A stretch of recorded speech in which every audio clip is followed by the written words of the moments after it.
We find ourselves in the haunted Smoky Mountains for our scariest video of the year, the Halloween episode. It's really not so scary. We are at the Dollywood theme park in Pigeon Forge, Tennessee to experience their Harvest Festival, which was rated the #1 fall family event by USA Today readers. And when the sun goes down, the park will light the night with 12,000 pumpkins at the annual Great Pumpkin LumiNights event. It is our first time ever visiting Dollywood for their fall events, and we can't wait to share it all with you.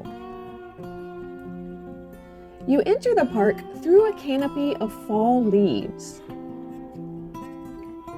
Now we are mainly here to show you the fall event, so the focus won't be on the rides in this video, though we will show you a few glimpses along the way.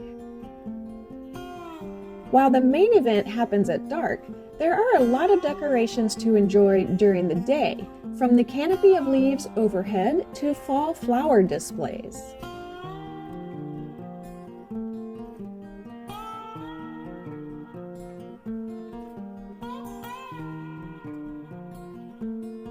There's also a section of the park along Show Street that features some of the largest pumpkins we have ever seen.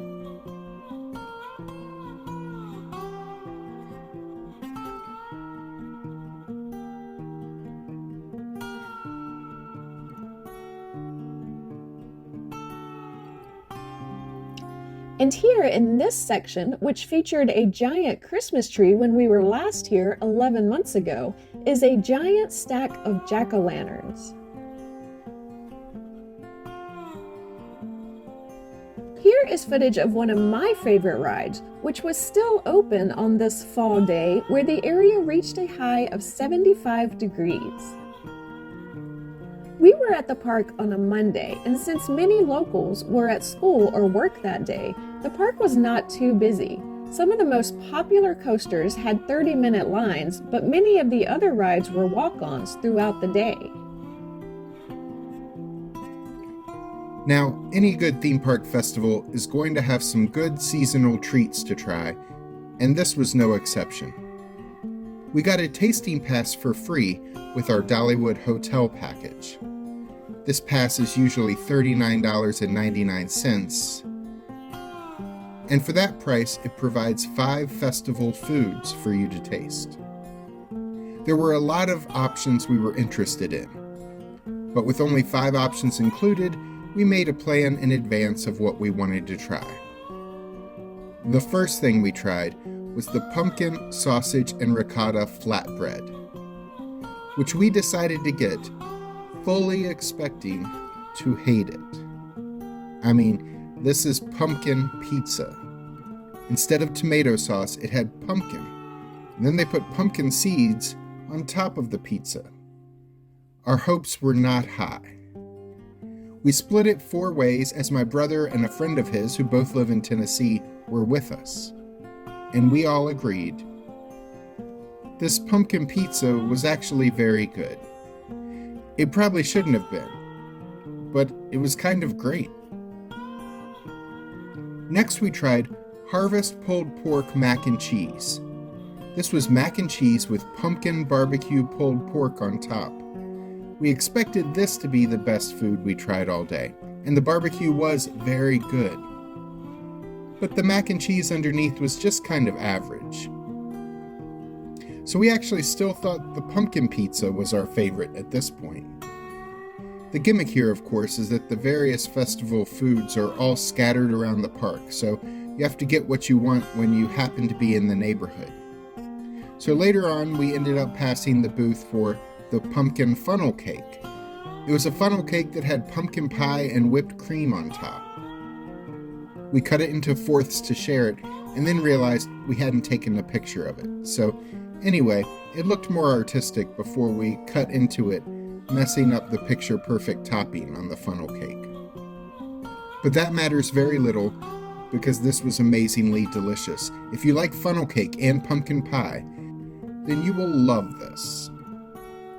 This was our new favorite tasting of the day, with 2 more still to go. As the night went on, though, we realized we made a mistake. We had eaten a big lunch at a restaurant we wanted to try in the park. We'll have another video on that later, and held off on the tasting lanyard until late in the day. So when we went to get a potato tornado about an hour before the event closed, they had already sold out. Everything we had considered trying was sold out. We ended up getting a fall decorated sugar cookie, which just tasted like a regular sugar cookie, and a pumpkin whoopie pie. It tasted like the pumpkin muffins we often make in the fall with some cream cheese frosting. We both did like the whoopie pie. It was a nice dessert, but it paled in comparison to our favorite fall treat, the pumpkin pie funnel cake. And now our suggestion is to start using the tasting lanyard earlier in the day. We visited the country fair area of the park, which is home to one of our favorite flat rides, the Scrambler, which we did take time to ride. It's also home to a number of different fun family rides, including the slowest teacup ride anywhere.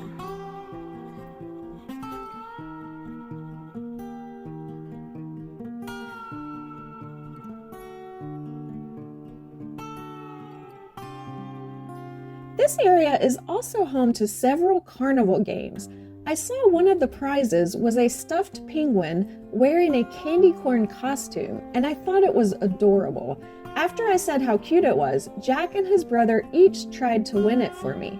They both won a game, so I also ended up with a kitten dressed as a giraffe. I have no idea what I will do with these, but they are super cute. Speaking of cute, outside the country fair area, there were a lot of pumpkin figures out enjoying the fall weather and engaging in some of their favorite hobbies.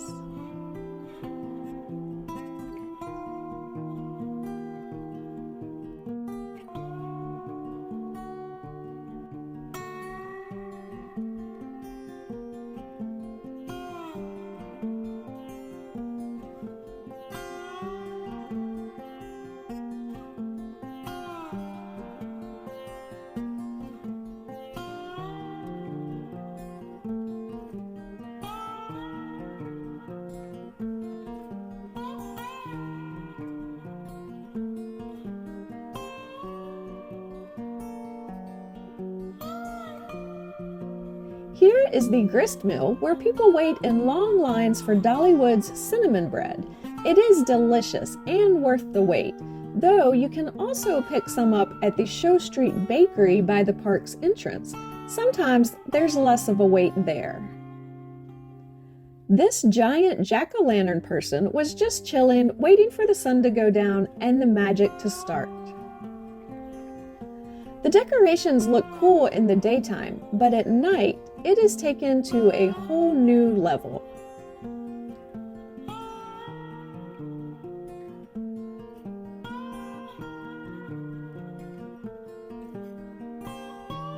One thing Dollywood is known to celebrate is music, as you would think a Dolly Parton theme park should.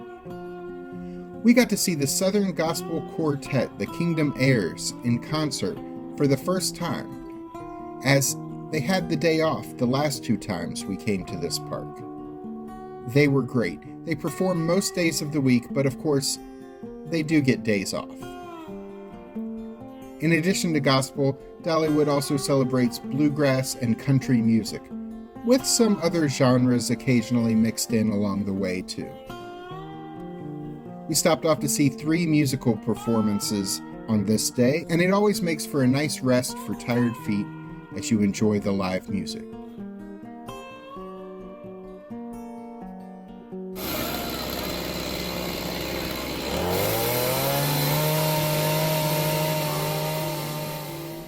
They also have artisans in the park working their craft each day. We saw this woman carving wood with a chainsaw and selling the finished products. It was fascinating to see the wood chips flying as she was making her carvings. They also had the blacksmith in action when we walked by.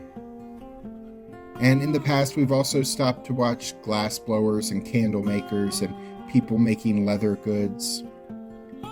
It's always interesting to see, and you can purchase the things they make in the park. Some of these places even have interactive experiences where you can help make the product that you're buying, though they wouldn't let me near the chainsaws. By the way, if you're enjoying this video, please do us a favor and click the thumbs up to let YouTube know you like this video and help our channel grow. We would appreciate the support.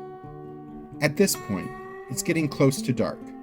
We are getting our last look around before the lights go out and we see Dollywood's great Pumpkin LumiNights.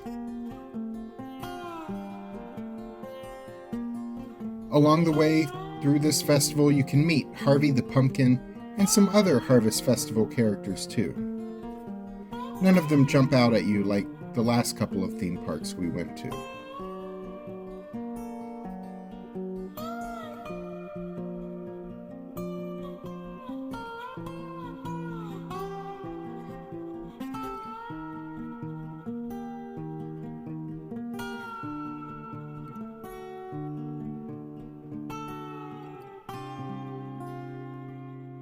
When the sun goes down, thousands of pumpkins will light up, showing scenes of nature and life in the Smoky Mountains. We are going to share with you some highlights from the Great Pumpkin LumiNights, and then we'll be back at the end to tell you what we thought of this event.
This type of Halloween event is much more my type of Halloween celebration rather than the haunted stuff.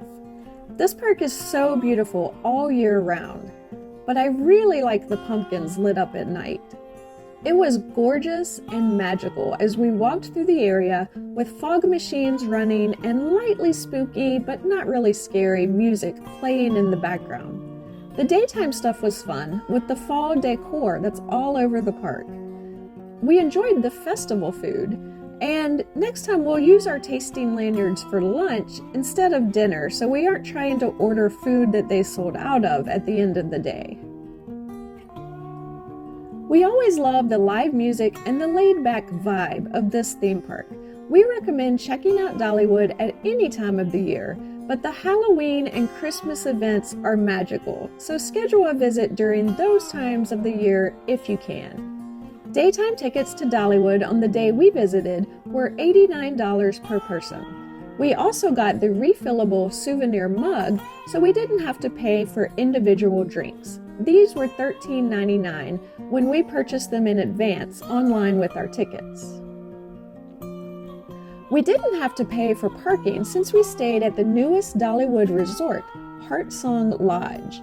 Click on the links at the end of this video to see our tour of Heartsong Lodge, or you can check out our tour of Dollywood filmed a couple summers ago, or our review of Dollywood Smoky Mountain Christmas, which starts for this year on November 4th, 2023. I'm Alice. And I'm Jack.